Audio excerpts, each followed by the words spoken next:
gendam sama hipnotis tuh Hampir sama ya? sama, Hampir cuman sama. hanya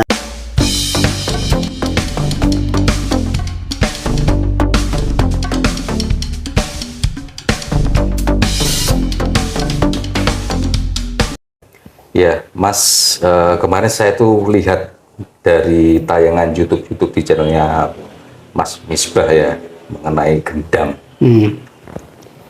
Menurut Mas Misbah, gendam itu sendiri apa sih? Penjelasannya mungkin.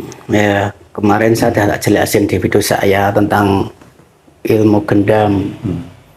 Jadi ilmu gendam sih saya rasa memang suatu ilmu yang mempelajari teknik untuk mempengaruhi pikiran orang lain.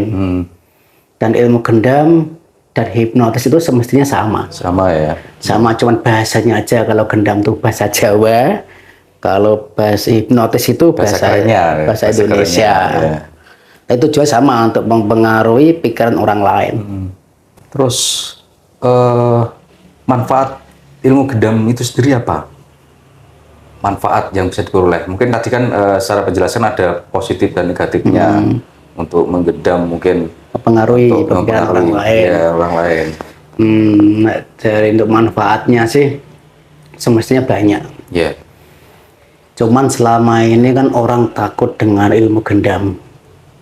Karena ilmu gendam itu identik dengan suatu kejahatan. Betul, ya. Padahal ilmu gendam sendiri bisa digunakan untuk hal yang positif. Saya sendiri sudah mempraktekkan ilmu gendam untuk suatu pengobatan. Pengobatan ya. Itu sangat berguna sekali. Jadi ilmu itu tergantung niat kita sih. Maunya dibawa kemana. Untuk hal yang negatif bisa, untuk hal yang positif bisa.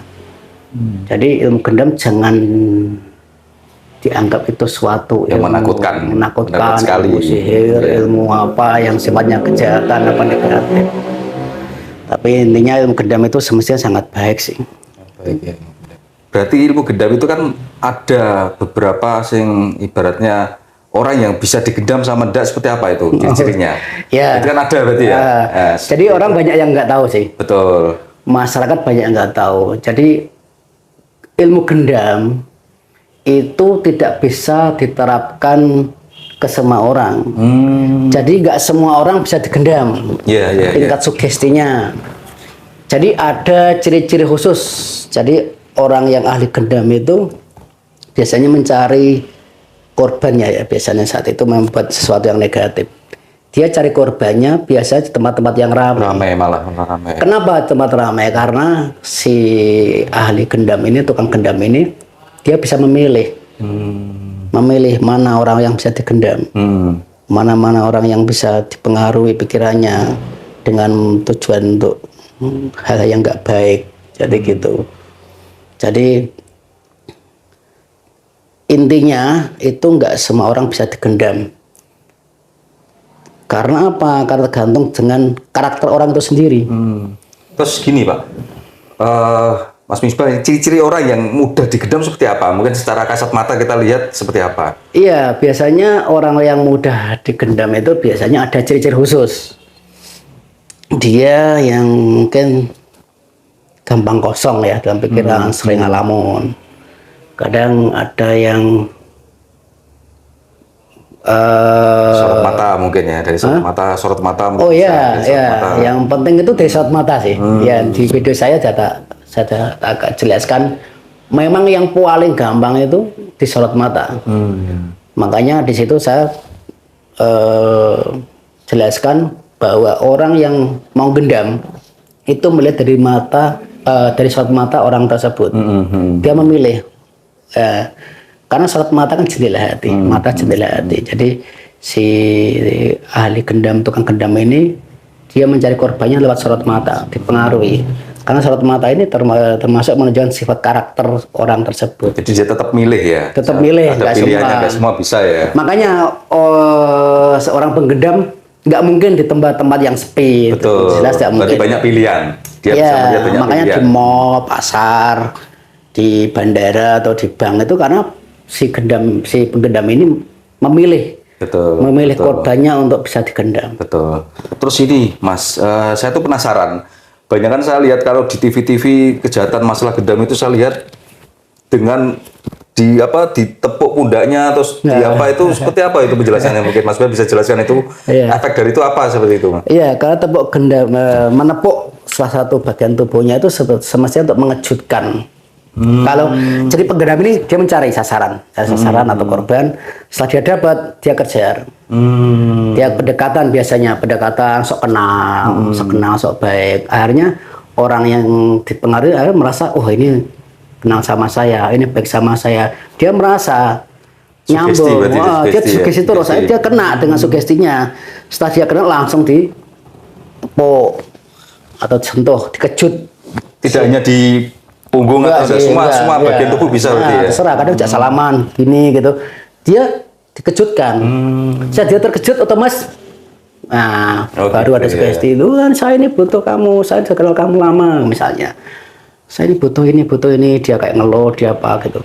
Terus bagian barangnya diambil, jam tangan atau apa uangnya bisa dikasih dengan. Karena waktu dia kena tepuk itu dia masuk ke lubang teta lah di situ. Masuk ke lubang teta, nah disitulah peluang untuk mempengaruhi si korban itu. Jadi tidak hanya punggung aja atau mana tuh tangan, mungkin kepala, bagian mana bisa semua ya Mas? Bisa semua. Kadang biasa salaman enggak kok gini. Nah, itu setelah dia kena masuk ke lubang teta dipengaruhi terus diminta semua. Oke. Itu terus itu yang mungkin yang kita lihat di berita-berita masalah gendam itu kan banyak yang negatif seperti itu yang Mas Misbah jelaskan ya. Mungkin untuk pengobatan sendiri Mas, ini saya juga penasaran untuk yang bersifat positif dari gendam yang untuk pengobatan seperti apa biasanya prakteknya itu? Iya, hampir sama. Jadi pengobatan sendiri bisa. Jadi gendam bisa untuk pengobatan dengan teknik yang sama. Tinggal sugestinya. Ya. Tinggal kita masuk ke sugestinya. Kalau kita masuk sugesti orang tersebut untuk penyembuhan cukup bagus sekali, bisa memang semua penyakit mungkin apa semua penyakit karena dengan kekuatan alam bawah sadar itu bisa membantu penyembuhan, tapi gitu ya. Semua ini juga ya Mas, istilahnya kan ikhtiar proses ya. Jadi yang paling penting sih untuk penyakit kayak penyakit psikis, kejiwaan itu bagus ya. Misalnya kadang-kadang untuk mempengaruhi seorang yang sifat positif ya, mungkin buat anak kecil misalnya biar tambah rajin belajar itu bisa ada rasa ketakutan. Nah, itu gendam bisa. Berarti kalau saya punya case, misalkan saya punya teman ini perokok berat dia bisa ini gimana caranya berhenti bisa lewat sugesti bisa. Iya, di Indonesia kan ada itu masalah rokok. Jadi orang dipengaruhi, digendam, akhirnya merasa rokok itu ternyata nggak enak. Jadi nggak enak, atau akhirnya dia berhenti merokok. Itu gendam dipakai. Tapi mohon maaf nih Mas Misbah, mungkin yang pelaku yang sudah pernah mempraktekkan ini ya. Kalau seperti itu biasanya itu bisa permanen atau hanya sesaat? Bisa permanen. Ya. Bisa permanen. Tinggal orang yang niat mau sembuh. Misalnya dia perokok, saya mau sembuh total. Saya punya niat mau sembuh total. Harinya kan tak gendam untuk terapi. Bisa. Tapi kalau orang mau ngelawan hanya untuk coba-coba ya nggak bisa. Berarti dia permanen bisa ya? Berarti bisa. Tergantung niatnya. Dia pertama, Mas saya mau diobati, saya mau berhenti rokok. Yakin. Selamanya saya nggak mau rokok, sapinya gimana dibantu untuk terapi itu bisa. Tapi Mas aku coba-coba nanti gimana di terapi. Tapi masih mau ngerokok ya susah juga kan, dengan niatnya juga. Berarti terus untuk case misalkan seperti anak nakal dibikin nurut gitu, orang tua sama itu bisa. Insya Allah bisa. Bahkan penyakit medis pun bisa. Saya bilang penyakit medis, contoh misalnya dia sering penyakit migrain biasanya atau keluhan pada kepala kan kadang-kadang karena banyak ketegangan dari ada orang yang selalu tegang pikirannya, banyak kerjaan macam-macam, hanya terjadi ketegangan saraf. Nah di situ bisa kita sembuhkan dengan gendam. Kalau dia merasa rileks, terjadi relaksasi di kepalanya, di saraf-saraf di kepalanya, otomatis penyakit migrain atau pusing tadi insya Allah bisa sembuh. Oke, itu terapi secara mungkin sugesti dan praktek di gendam tadi ya. Mungkin ada tambahan nggak, misalkan seperti itu nanti tambah dikasih ramuan apa gitu, ada enggak misalkan gitu? Iya, Mas? bisa, Saya ada pertanyaan bisa, seperti itu. iya. Enggak hanya kita sugesti aja lewat gendam, tapi wah ada tambah ini ramuan apa ada. Iya, bisa biasa saya pakai juga sih. Ya alhamdulillah selama ini saya sudah mempraktekkan, mengaplikasikan ilmu gendam untuk pengobatan. Digabung berarti ya. Gabung ada mungkin setelah saya terapi itu mungkin tak suruh apalah kompres apa-apa untuk membantu penyembuhan. Kalau sing yang medis itu loh. Medis, itu betul. biasanya pakainya kayak gitu sih. Karena itu kayak tergantung penyakitnya juga sih, medisnya medis apa ini. Awal penyakitnya dari mana. Betul. Jadi nggak semua bisa digendam juga ya. Enggak, tapi bukan berarti semua bisa disembuhkan dengan gendam. Tapi penyakit tertentu yang ada hubungannya dengan pikiran, kejiwaan, itu insya Allah bisa disembuhkan dengan gendam. Kalau ini Mas Misbah, saya mungkin ini pertanyaan yang mendasar mungkin ya. Kalau ilmu gendam sendiri itu dipelajari bisa enggak sih untuk orang-orang awam, misalkan dia pengen bisa seperti itu atau harus melalui proses seperti apa gitu, Mas? Iya, semestinya semua orang bisa untuk belajar gendam. Ya? Bisa. Semua orang bisa mempelajari gendam. Cuman tinggal dia mau benar-benar belajar apa enggak gitu loh. Karena gendam, saya rasa ilmu gendam, hipnotis apapun pasti bisa dipelajari. Pasti bisa dipelajari. Dan itu kembali lagi ke masalah spiritual ya, Mas Misbah ya, spiritual yang sifatnya nanti enggak kalau kita pengen memperdalam ilmu seperti itu harus apa namanya, wah ada doanya seperti enggak ada ya? Enggak ada, itu benar ilmiah banget sih. Ilmiah, Nek. ya?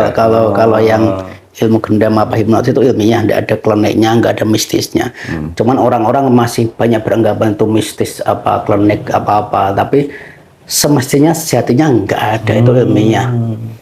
Karena melihat kata gendam sendiri kan sudah menakutkan. Ya, Gendam ya. itu mungkin untuk hal yang jelek ya. Padahal Ya. kalau kita mau telisik, kita telusuri kan masih banyak hal yang bisa diambil dari kata-kata gendam itu untuk positif, arti pengobatan, Ya. pengobatan masalah sakit psikis, sakit mental itu kan Nah, bisa ya. banyak sekali sih. Memang manfaat gendam itu banyak sekali. Tinggal orangnya sih, ya kalau dia menguasai ilmu gendam untuk sesuatu yang negatif. Jahat bisa. bisa. Ya, kalau untuk positif bisa, untuk pengobatan seperti tadi ya.